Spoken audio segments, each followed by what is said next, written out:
What's going on, Peep Squad? Is in the building, baby. Let's get into it. Let's talk about Real Housewives of Salt Lake City, episode 2. It is going down. It seems like Jen is upset. She is still yelling and she's still screaming. She's crying. She's like doing too much. I was like, damn, that comment got to you that bad. It's not like she talked about your aunt or anything else like that. She just said, you smell like hospital. She said, it smells like hospital and not you, but we know that Mary was being shady.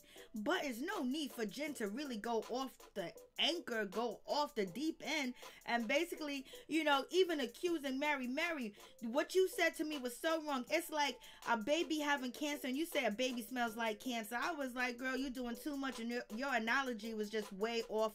And it's like, come on, Jen. Like, you're doing too much. You do got the attention on you. Got the cameras on you. It is your party, baby. But I guess if it's your party, you can cry if you want to.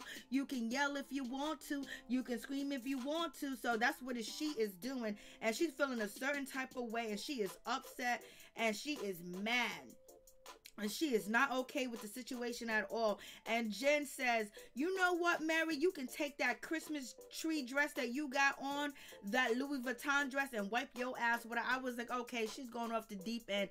She is mad. I mean, she is too mad. She's making a small situation a huger situation than what it is. And we know why she's doing this. Because of the drama. Because of something to talk about. To have the attention on you and actually be the star of the show. You got to begin somewhere. And she's beginning right now. Her acting lessons are paying off because she got the whole crew surrounding her, baby. She does. And when it comes to Heather feels like, oh my goodness, this is so tedious. It doesn't make any sense. This is minute. Why are we even arguing over this? Why is it still a conversation? But Heather says, you know what? I'm going to be the mediator. And she did a good job and she mediated the situation. And we have Miss Mary sitting over here in her Christmas tree dress. I was like, damn, Jen, that was a nice little diss right there because the dress is pretty. It's just not pretty on Mary. So let's just get into it. Let's talk about it. And Heather's trying her best to, she's just looking at like, this doesn't make any sense. Like, come on, this is not a real argument. And let's talk about, you know, Heather's dress. It's okay. I don't know. And we have Mary basically say, I don't know what's the problem is. I don't know why she mad. And she's making all these crazy looking faces like something's going on. Like something is not right in her brain. Like something is malfunctioning. Something is off. I don't know if she's drinking a Kool-Aid or she's seeing her doctor too much. But she's making all these faces and she don't really give a damn anyway. And she don't understand why that Jen is going off and making a big scene and yelling and screaming about some situation that is long time ago. She don't like the smell of hospital. Let me tell you, I don't like the smell of hospitals, nursing home. I don't like for people to smell like hospitals, nursing homes, or garlic or onions. For real. Hospitals and nursing homes make me very sick. I do not like it. It's almost like, oh, it's like the Grand Reaper over there at them places. But it is what it is. And could Meredith, not Meredith, but could Mary have said, you know what, I apologize. She did apologize and everything. But, you know, I guess Jen wants to take it a step further. She wants to make a bigger situation out of the situation while she's throwing a birthday party. And it's not a big deal. It's not like it's life-changing. But it seems like Jen wants to do that. Jen is craving for attention. And she's going to get all the attention. And she's going to make sure the attention stay on her. So Mary goes in there and says, what's the problem? And Mary says, hey, listen, I was in the hospital. I have my odor glands removed and I end up being in the hospital for 30 days. I had 12 surgeries. So anytime I think about the hospital or anything like that, it just makes me sick to the stomach. And so, you know, Jen doesn't believe the situation. And, you know, I think Mary is basically telling the truth, but she could have had some kilter to herself and didn't say anything about the way that Jen smelled because she knew that Jen came from the hospital and everything else. But Jen, go take a shower before you mingle, unless they was all in a waiting room somewhere. I don't know.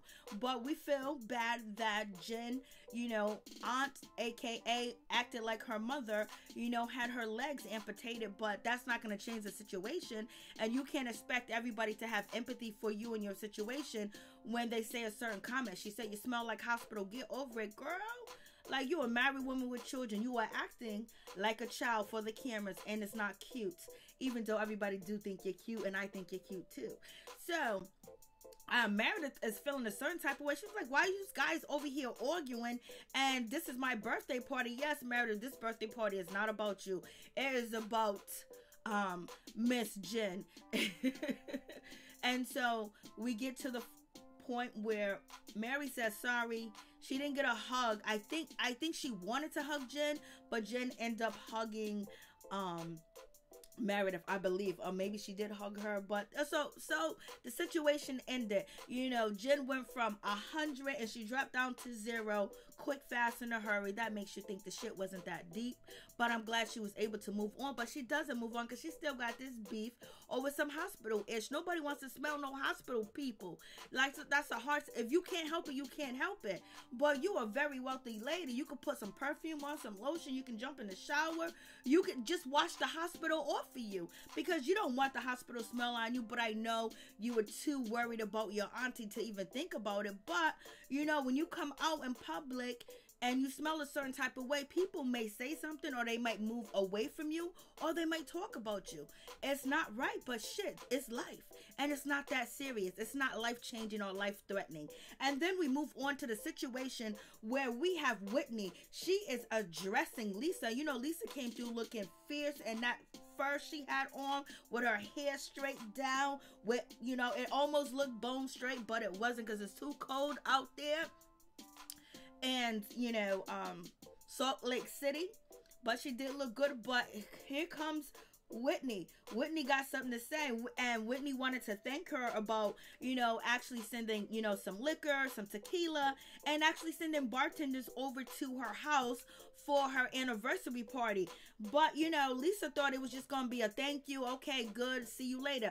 Lisa is trying to be cordial because she really don't see it for Whitney, and she don't see it for Heather. She's trying to be nice to them, but she's nice and nasty to them, because when she said, you know, they showed a clip of Lisa basically saying to Whitney that, you know, we need to work on your style, you know, you need a makeover, you look like Salt Lake City. And I would have to 100% agree with Lisa. Yes, Whitney looks like Salt Lake City, but I do like her Salt Lake City's attitude, and, you know, persevering through the religious shit that she had to go through and living life.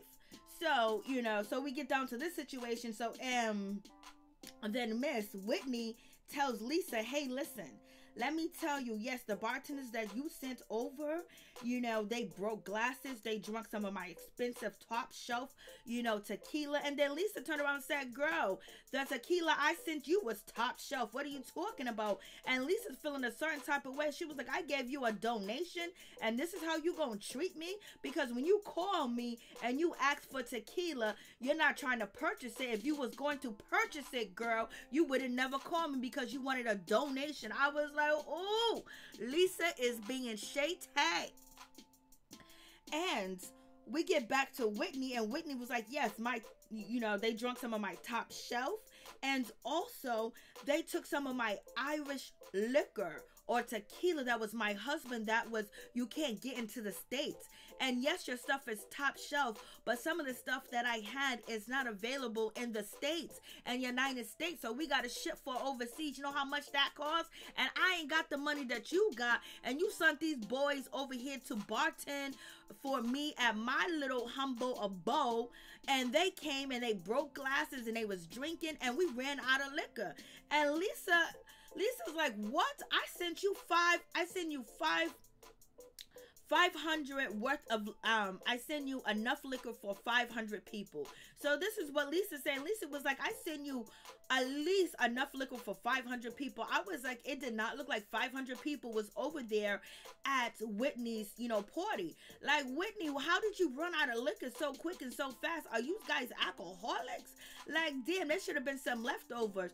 Unless Lisa is lying and she didn't send that much. Lisa was like, I sent you mixers, I sent you tequilas, and 2 bartenders bartenders, and this is the thanks that I get. Yeah, if you send some shitty ass people to come to my house and destroy it, break glasses and drink all my other stuff and get intoxicated and not serve the crowd, I am very appreciative of what you did for me, but I need to let you know that things that went awry, like the bartenders, and I'm not trying to get anybody fired. This is what Whitney says. I'm not trying to get anybody fired, but they were drinking. They will make a drink for the guests and a drink for themselves, you know?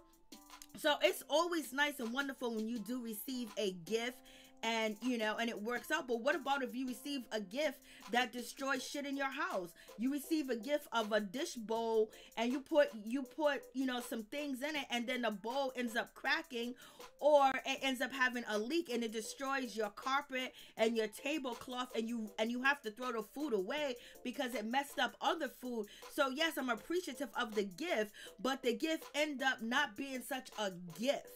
So I guess the tequila could not stop, you know, the bad present of the gift that Whitney believes that she received from Whitney. And Whitney was like, Lisa didn't really want to hear the situation. Lisa was like, you know what? I gotta go. I gotta leave. She feels a certain type of way, and she feels upset that she helped out Whitney, and then Whitney's telling her that your gift that you sent me was shitty. And sometimes that does happen, but I believe that Lisa could have prevented this situation and basically said, you know what, Whitney, I'm sorry you experienced that with, you know, my bartenders. You know, I run a tight ship, but you know what about if we have an intimate dinner and we drink some tequila, or tell me the Irish tequila or whiskey that your husband had, and maybe we can drink that. Maybe I can get that into the States quick, fast, in a hurry, because you know what, I own, you know, a liquor business. I have my liquor license. You know, she could have nipped it in the butt, or she could have said, you know what, how much was the glass that was broken, and what tequila of yours was missing, because you know what, I will replace it just as a good gesture, because I was really trying to, you know, be a friend and be concerned and help you out in your situation, and I thought I was doing a good deed, but it seems like my good deed backfired on me and hurt your wedding anniversary, and you feel a certain type of way because you must have, because you came to me.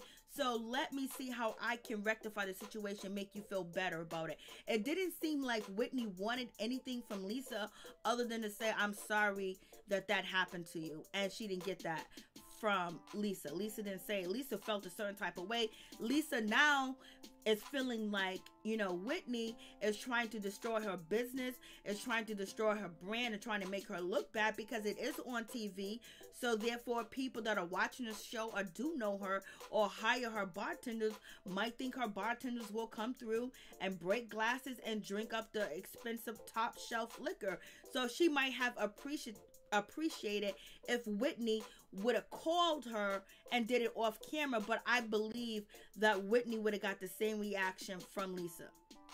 But it's a big but she could really feel like Whitney's coming for her business, and I feel like that's how Lisa is taking the situation, that Whitney's coming for her, because she expressed that to her husband.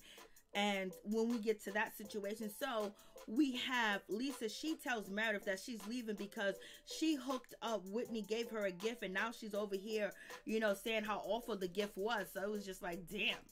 She didn't say the gift was awful, but she just said, like, you know, there were some consequences with the gift that you gave me. And then Whitney had the nerve to say, I ran out of liquor. I don't care if you ran out of liquor. I gave you free liquor. So whatever free liquor I gave you, you need to go get the other liquor. You need to have the other liquor. You need to buy your own liquor to match the liquor that I gave you, because it's not my wedding anniversary. It's yours, baby. And also, Whitney did say that they ran out at 6 o'clock. You know, when they were supposed to run out like around 8 o'clock. Like, how many people did you have there? Maybe the cameras didn't cover it, because how many people could you fit in your basement? That is what Miss Lisa says. And Lisa, she sits down, she has a conversation with her husband, and she tells her husband that she is not going to let Whitney come for her liquor license or come for her business for a party that was thrown in a basement with a stripper pole. So right there and then, that tells you how Lisa feels. She feels that Whitney's coming after her. She doesn't see that Whitney is just basically telling her, hey, this is what happened. She feels like it's a threat. She feels like it's a threat to her business. So she is handling Whitney as a threat. And I don't think Whitney came to her as a threat. I don't think Whitney's trying to destroy her business. But who knows? Whitney just wanted to tell her, you know what? I appreciate the gift, but listen, your gift came with some strings attached that kind of ruined my situation. And by, you know, Whitney saying that I'm not going to, by Lisa saying I'm not going to let, you know, an anniversary party in the basement with a stripper pole destroy my business and take my liquor license, it almost gives creed or gives a light to the situation where Whitney says that she feels like Lisa threatened her and was going to tell folks about the rumors that she already heard, because, and also Whitney said that Lisa told her, I'm not going to let anybody come from my entities, her business. And then we have Whitney saying to her husband that she's not going to let Whitney come for her liquor license. So she might have threatened Whitney. So we get down to the situation. So we have Heather and Whitney, they're having a conversation. They're talking. They're going to plan a ski trip. And then this is where, you know, Whitney lets Heather know that she feels like she was threatened by Lisa. And basically Whitney is saying that, she tried to bring up to Lisa that, hey, your bartenders is this, your bartenders did that. And Lisa totally got upset about the situation. And Heather said that she didn't have a good time at the party. She felt that she was being dismissed by Lisa, and it's just not cool. And Whitney tells her that Lisa told her that you're not going to come after my entities. And also, I heard some rumors about you that's been spread around town that you might be a swinger. So if you don't want them rumors to be around, you need to watch yourself, basically. So it seems like Whitney is saying that in midst of the conversation that she had with Lisa, it was brought up that there were rumors about Whitney and her husband being swingers out here in these streets. And Lisa threw that up in there like, I don't want that to get out. You know, I'm like your big sis, you know? So it was almost a passive-aggressive threat. And Whitney also let us know that, you know, being swingers do go along with the Mormon community. And there used to be head honchos in the Mormon community. When they come to town, you know, they will have cans, like telephone cans, like, you know, to play the game Telephone Man, but with a can and with a string attached. And they would shake it and make noise to let all the women know and the husbands know that such and such is coming into town. So hide your wife, hide your daughters. And there's a lot of stories about the Mormon and polygamy and swingers and, you know, other things. So this is what a former Mormon has told us on national TV. So we're going to see how that situation plays out. I was like, damn. And Whitney really feels a certain type of way because she really tried her best to follow the rules of the Mormon community. But she ended up enjoying drinking, partying, having a good time. And she ended up falling in love with a man that she shouldn't have fell in love with, which is Justin. Because Justin was married and she was married. And she had a love affair. And they are still together after all these years. So it is what it is.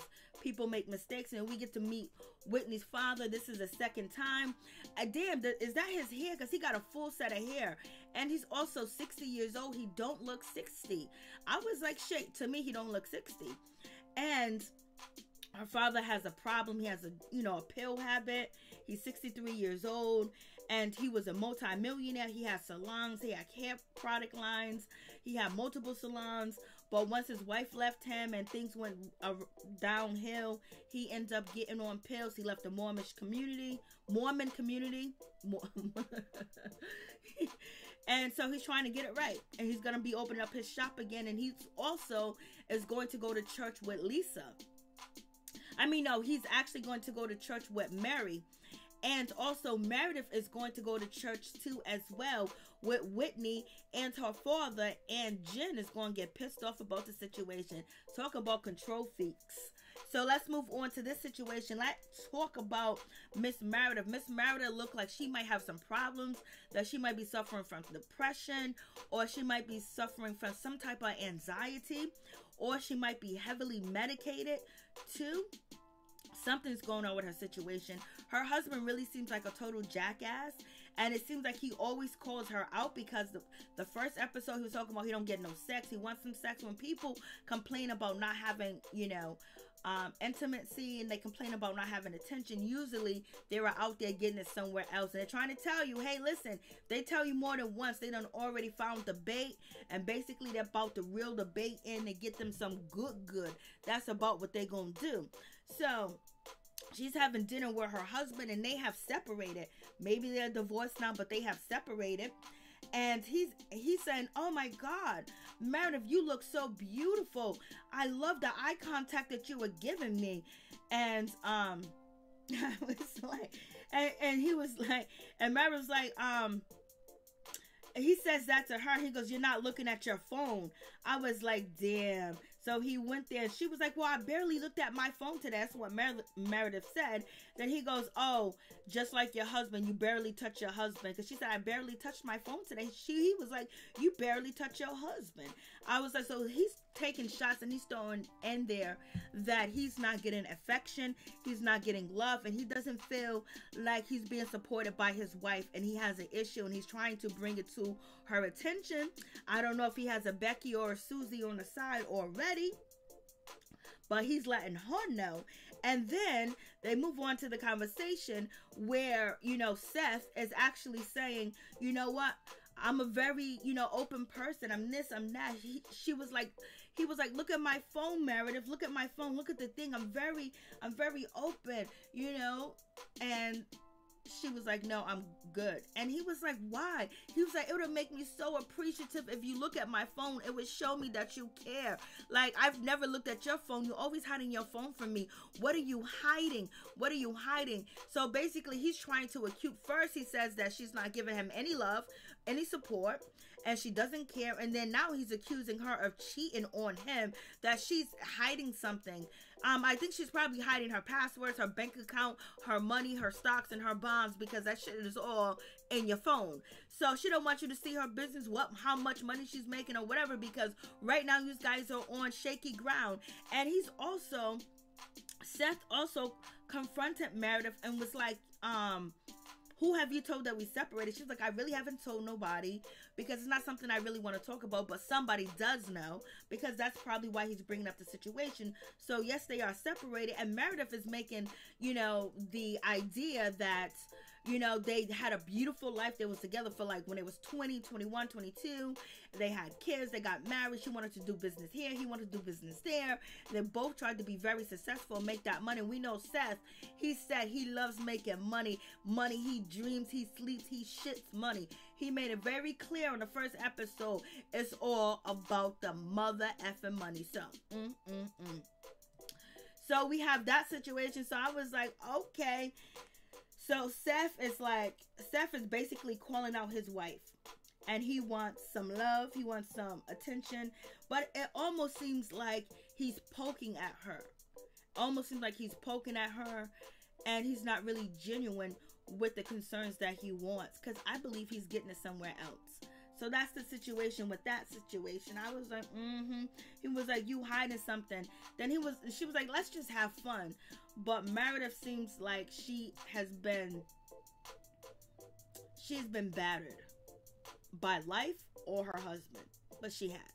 And so the ladies get ready to go on a ski trip. Lisa came through with the best mother effing outfit. Her shit was shiny. It looked good. I would wear that. And then, Jen, she came through with her ski outfit that's looking good too. Meredith's ski outfit was good too as well. But the two top ski outfits was, Miss Lisa and Jen. Their outfit was good. And so...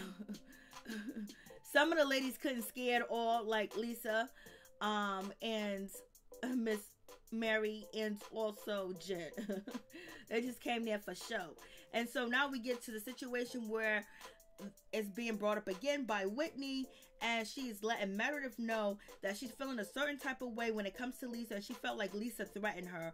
Basically, Lisa was threatening to bring up a rumor. She felt like it was a threat because she goes, you know I'm your big sister. She said, wow, I heard some rumors about you, Whitney, and you know that wouldn't be good, you know, because I'm your big sister. And basically saying it wouldn't be good because I'm your big sister.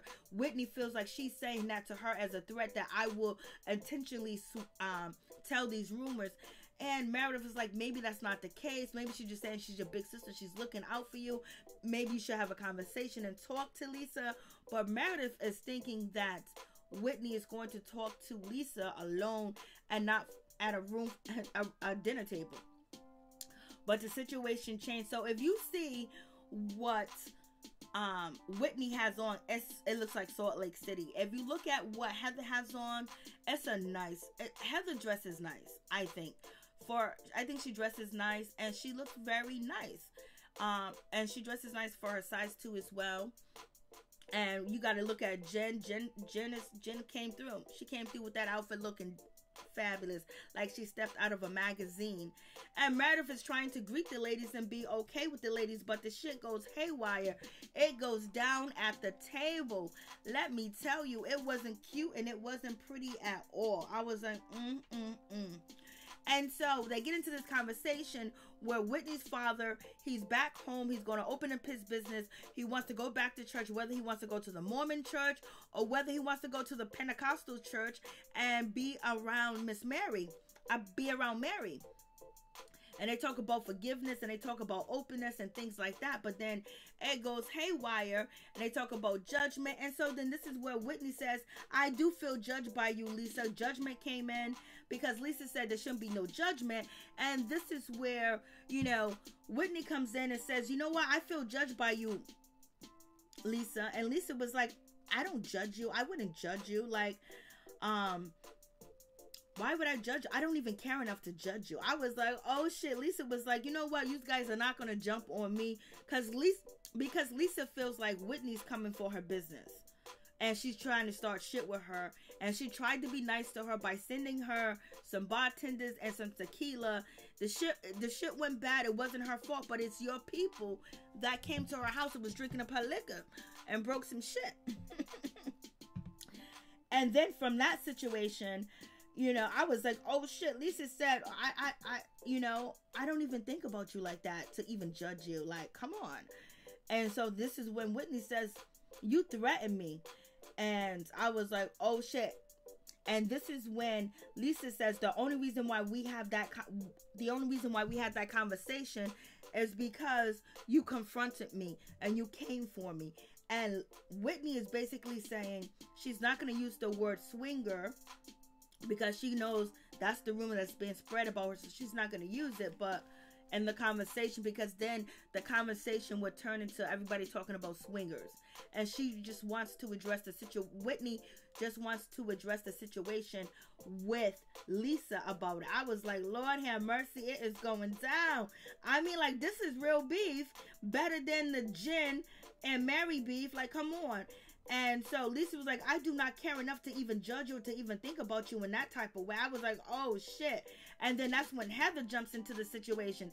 And Heather was like, oh, that's pretty rude. And Heather says to Lisa, I show you nothing but kindness and you don't show me anything. And Lisa responds back, oh, I feel the opposite from you. And I was like, oh shit. And so then Lisa goes, I don't care how you guys perceive me or what you think about me. Then Heather goes, oh, you don't care how we perceive you, that you're dismissive, that you're arrogant, and you're crazy too as well, because you're acting like you don't know me. You acting like you don't know me at all. Then you're talking about I'm the good time girl. I'm flashing people. You saying that to Jen. You saying that to Meredith. Like, that's messed up. And you know I couldn't do that because at college, if I would have did that, I would have got kicked out because there's an honor code. And so that's when Lisa was like, oh, it is just a joke. So Lisa lied on the girl. The girl didn't flash nobody. Lisa actually knows Heather. She done known her for many, many years. And they're in this circle. So, you know, Lisa got some issues. She got some issues. And Lisa was basically like, okay, come on. And Heather was like, you acting like you calling me the good time girl and I'm flashing people and you know that wasn't me. And then Lisa was like, well, it was just a joke because we know you would have got kicked. Because, you know, Heather was like, I would have got kicked out of school. I would have got kicked out of BYU if I would have flashed or there was any type of rumors like that. And so that's why Lisa said it was just a joke. But Lisa's okay with joking about Heather and her reputation at BYU. That's on national TV. But yet, Lisa doesn't want to hear from Whitney when Whitney says to her, your bartenders came and did some ill shit. So you feel like Whitney's kind of messing up your reputation or trying to come for your business, which I don't think she is, but yet you're coming for Heather's reputation. So, the beef is on and popping, baby. So I was like, oh shit. And Lisa was like, it was just a joke. It was just a joke because I would have known you would have got kicked out or whatever. And so Heather was like, oh, so you didn't know me in college, but you knew enough that you saw me flash a guy one time. You saw me flash somebody. And so, you know, I was like, oh, no. So it went in on this situation. Heather was like, yo, come on. So you only know me one time. The only time you know me is for me to be flashed. And she was like, And then so it comes to Lisa. Lisa's like, F you. Especially the text message that you sent me. You know, Lisa's feeling a certain type of way. Lisa was like, come on. Y'all want to gang up on me? Come on. Who's next? I was like, oh, shit. Lisa ain't playing around. Lisa ain't no joke. She's here for it. She's protecting her brand. And so we get this conversation where Lisa basically feels like Heather gave her the middle finger. Heather says, I didn't give her the middle finger. It's just a thumbs up. But then Heather turns around and says, I really did give you the middle finger.